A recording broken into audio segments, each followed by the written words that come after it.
صل على محمد وآل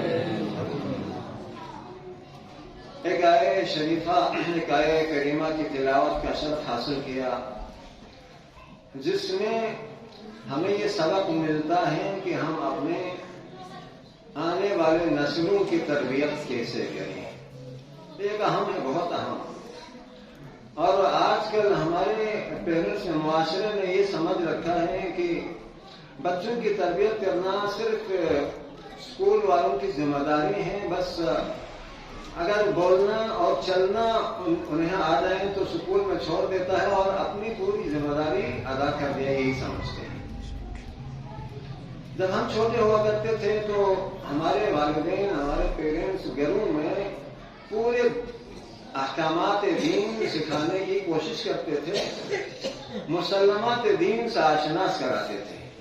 لیکن آج کل کے بچوں کو ایسا نہیں کرتے ہیں، بلکہ سکول میں بھیج دیتے ہیں اور ہم سمجھتے ہیں کہ سکول والے ان کی تمام ضروریات دین کو بھی سکھا دیتے ہیں، حالانکہ اکثر سکولوں میں ایسا نہیں ہے، بلکہ آہستہ آہستہ اکثر سکولوں میں، خصوصاً گورنمنٹ سکولوں میں تو ہمارے عقیدے کے مطابق رکھنے والے نصاب ہی نہیں پڑھایا جاتا، بلکہ ہم جس عقیدے کو نہیں مان کر ہم مسلک اہل بیت سے تعلق رکھنے کا ہم دعویٰ کرتے ہیں، اس کے مخالف میں جو مسلک ہیں اس کے اعتقادات کو پڑھایا جاتا ہے۔ اور مرحوم ضیاء الدین شہید صاحب شہید ہو گئے تو اسی بات پر ہی شہید ہو گئے تھے کہ میں اس لیے شیعہ ہوں اور میں اپنے بچوں کو بھی شیعہ رکھنا چاہتا ہوں۔ میرے بچوں کو کیوں وہ عقیدہ سکھایا جا رہا ہے جس کو ہم نہیں مانتے؟ اس کا کہنا یہی تھا یہ نصاب چینج ہو جائے۔ اگر دیکھا جائے تو مسلک اہل بیت اور مسلک اہل خلفاء میں تقریباً 90% چیزیں مشترک ہیں، لیکن کتابوں میں جان بوجھ کر وہ چیزیں ڈالی جاتی ہیں جن میں اختلافات ہو، تاکہ وہ اختلافی چیزیں عام ہو جائیں اور اس پر بحث صحیح سے نہ ہو جائے، بلکہ شیعہ بچے بھی اسی کو اپنا عقیدہ سمجھ بیٹھ جائے، یہ کوشش کی جاتی ہے، جبری عقیدے کو تھوپا جا رہا ہے۔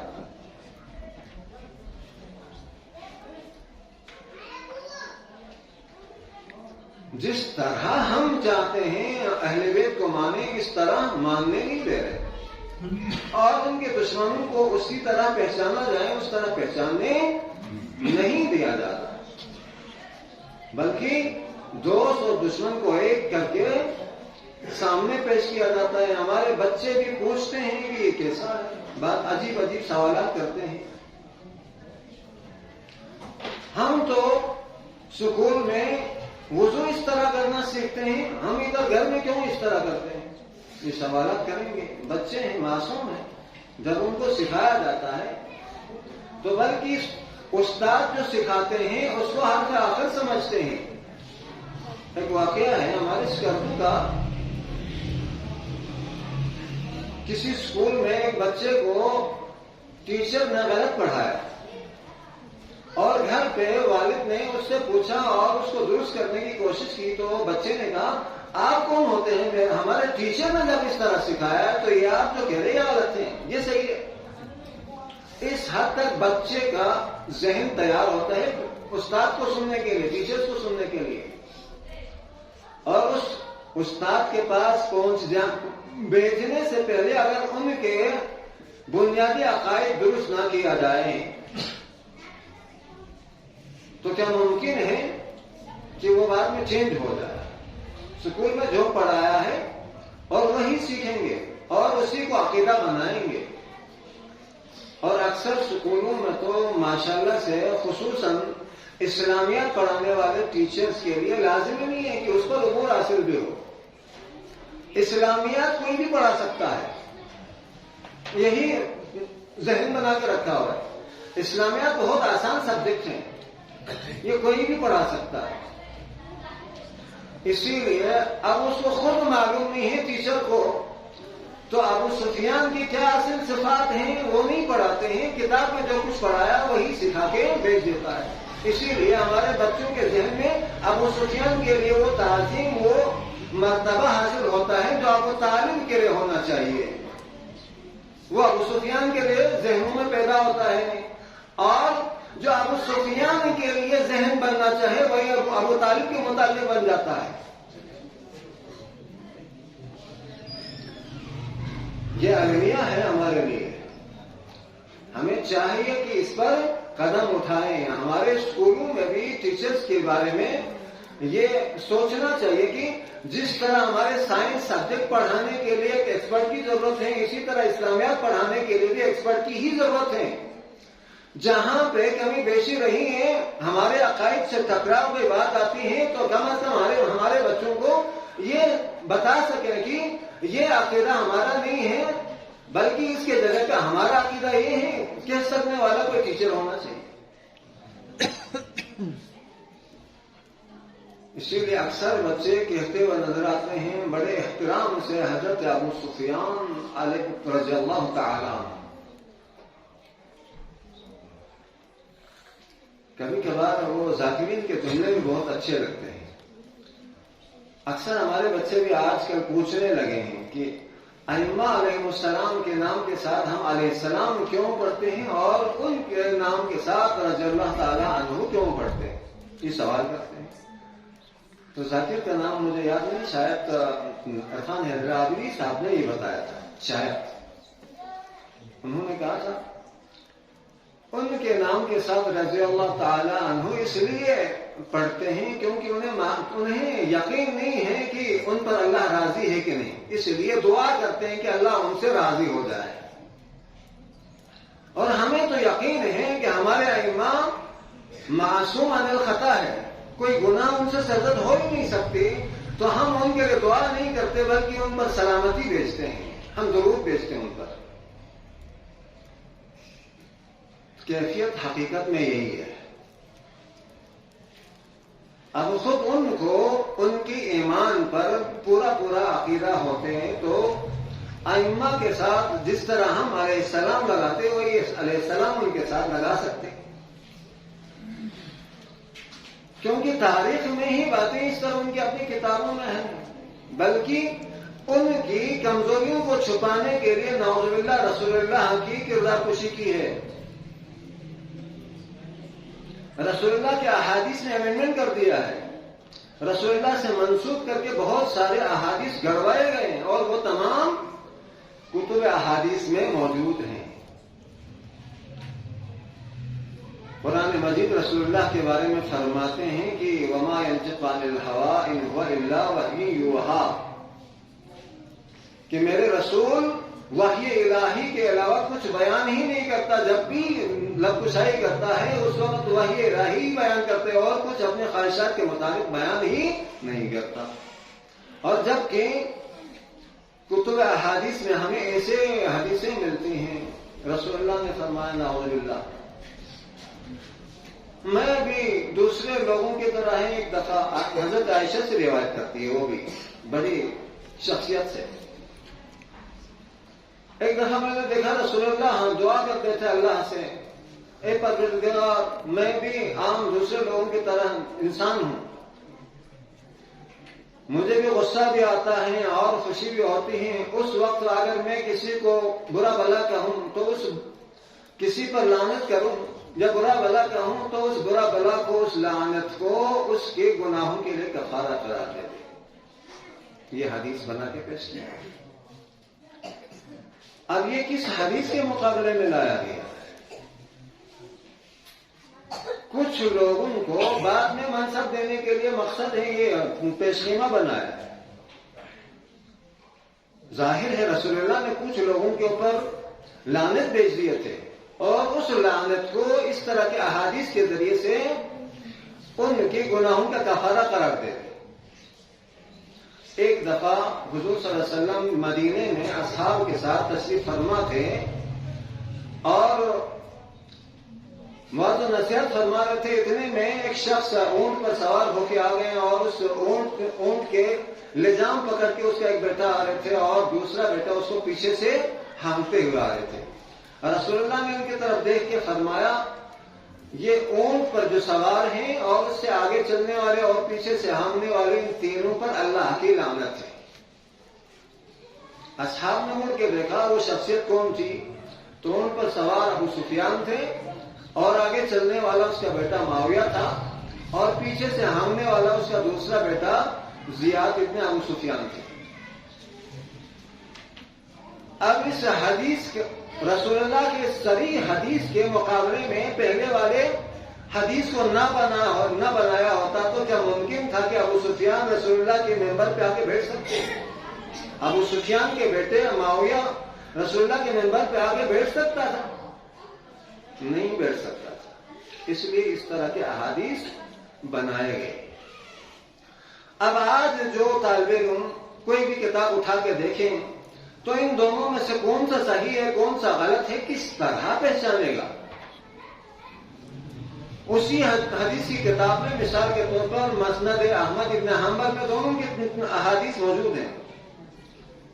صحیح مسلم کے اندر دونوں احادیث موجود ہیں. اب اس طرح کنٹروورشل احادیث بیان کرنے کے بعد رسول اللہ کی شخصیت کیا بنتی ہے ذرا وہ سوچیں. ایک دفعہ رسول اللہ کسی پر لعنت بھیجیں اور دوسری دفعہ اسی بھیجے ہوئے لعنت کو اس کے گناہوں کا کفارہ قرار دیں. یہ تو کوئی عام انسان بھی نہیں کر سکتا. سوچی جائے کہ رسول اللہ ایسا کرے. ہماری بچوں کی تربیت بھی اسی طرح کیا جا رہا ہے. رسول اللہ ہمارا رسول ایسا ہے تو ہم ان سے افضل ہو جائیں گے. الحمدللہ. یہ ایک بات. اور بھی بہت ساری طریقے سے رسول اللہ کو کی شخصیت کو مجروح کیا ہے. انشاءاللہ آگے میں آپ کو عرض کروں گا. پہلے اس آیت کا ترجمہ کرتا ہوں جس آیت کی تلاوت کا شرف حاصل کیا. سورہ لقمان کی آیت ہے. اللہ تعالیٰ فرماتے ہیں وَإِذْ قَالَ لُقْمَانُ، اس وقت کو یاد کرو جب لقمان نے کہا. وَهُوَ يَعِظُهُ، وہ نصیحت فرما رہے تھے اپنے بیٹے کو.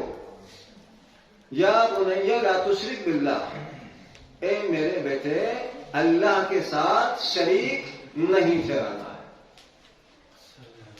اس کی وجہ بھی بتا دیا. ان الشرک لظلم عظیم، بے شک شرک بہت بڑا ظلم ہے. اللہ کے ساتھ شرک کرنے سے بڑا کوئی ظلم نہیں ہے. اور بڑے پیارے انداز میں بچے کو سکھا رہے ہیں کہ اللہ کے ساتھ شریک نہیں لانا ہے. اور اس سے ہمیں سبق ملتا ہے کہ ہمارے بچوں کی بھی تربیت بڑے پیار سے خوبصورت طریقے سے ہونی چاہیے. ڈانٹ ڈپٹ ہمیشہ نہیں.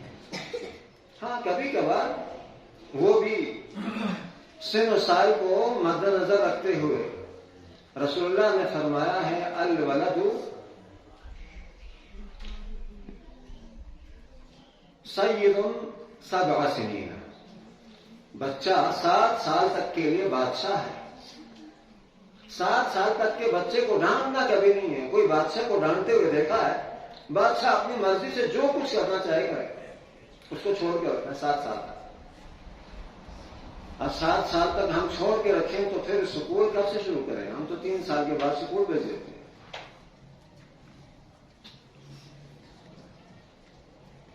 نہیں ہونا چاہیے. اسلامی تعلیمات کے منافی ہے. بچے کو خوب کھل کے کھیلنے دینا چاہیے، وہ جیسے چاہے کرنے دینا چاہیے 7 سال تک.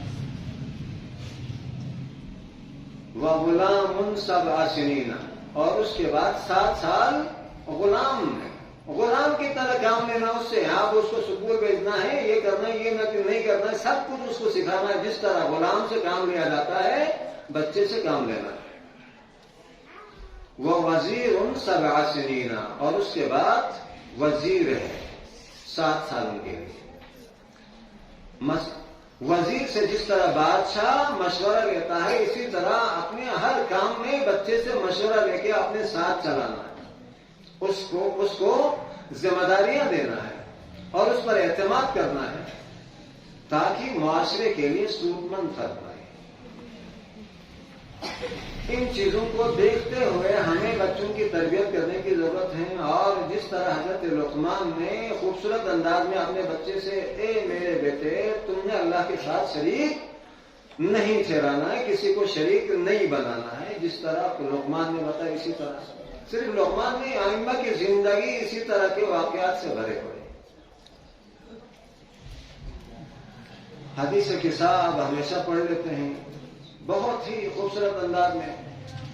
جب امام حسن تشریف لاتے ہیں گھر میں تو کس انداز میں، السلام علیک یا اماں، بچے میں بھی تعظیم ہے، میرا سلام ہو میری ماں تجھ پر۔